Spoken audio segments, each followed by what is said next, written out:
The 2026 NBA Draft is loaded with talent, pero hindi lang talent ang mahalaga sa NBA.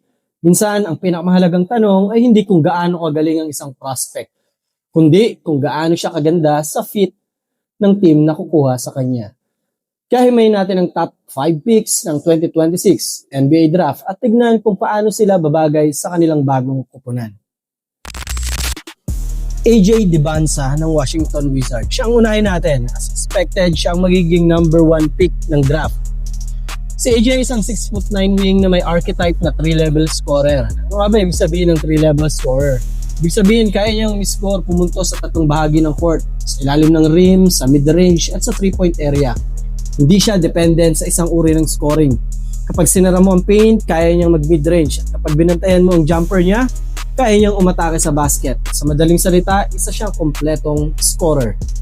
Sa Washington Wizards, perfect ang fit niya kasi nariyan si Trae Young para gumawa ng plays at maka-attract ng mga double teams. Nariyan din si Anthony Davis at Alex Zar para sa interior defense at rebounding. Ibig sabihin, hindi kailangan buhatin agad ni AJ ang buong team. Makakapag-focus siya sa pag-develop bilang isang primary scorer habang veterans ang sasalo sa ibang responsibilities. Sa lineup na ito, si AJ ang may pinakamalaking tsansa na maging future franchise superstar. Sunod natin si Darren Peterson at number 2 na nakuha ng Jazz. Pareho silang 3-level scorer ni AJ, pero ang kaibahan nila, si Peterson ay mas guard-oriented. Isang elite ball handler, mahusay gumawa ng sariling tira at kaya maglaro bilang primary o secondary creator. Kapag sinabi nating shot creator, ito yung player na hindi kailangan tulungan ng playbook para makascore. Hindi niya kailangan ng set plays, isolation plays ang madalas. Kaya niyang gumawa ng offense mula sa wala. Sa Utah Jazz, sobrang ganda ng fit niya. Kasama niya si Keontae George, Ace Bailey, Lauri Markkanen at Jaren Jackson Jr.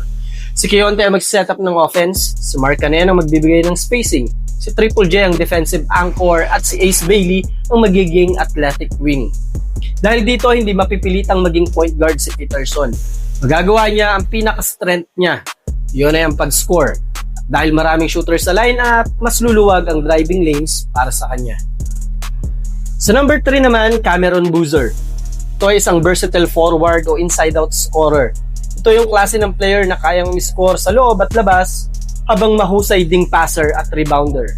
Hindi siya sobrang flashy, pero ginagawa niya lahat ng bagay sa mas mataas na antas. Sa Memphis Grizzlies, napakaganda ng sitwasyon niya kasi may Ja Morant na bilang superstar at primary creator. May Zach Edey na dominanteng presence sa loob at may Jalen Wells na versatile wing defender. Dahil dito, hindi kailangan pilitin ni Boozer maging number 1 option. Pwede siyang mag-focus sa pagiging all-around player at sa paglipas ng panahon, maaari siyang maging second star sa tabi ni Ja Morant. Ika-4, si Caleb Wilson na nakuha ng Chicago Bulls. Ito ay isang two-way forward. Kapag sinabing two-way player, ibig sabihin elite ang impact niya sa offense at defense. Pero ang pinakamalaking asset ni Wilson na yung kanyang athleticism at defensive versatility. Kaya niyang bantayan ng guards, wings at maging ilang big men. Sa modern NBA, napakahalaga ng ganitong skill set. Sa Bulls, hindi siya kailangan maging pangunahing scorer kasi nandyan si Sexton para sa scoring, si Giddey para sa playmaking, si Buzelis para sa shot creation at si Claxton para sa rim protection.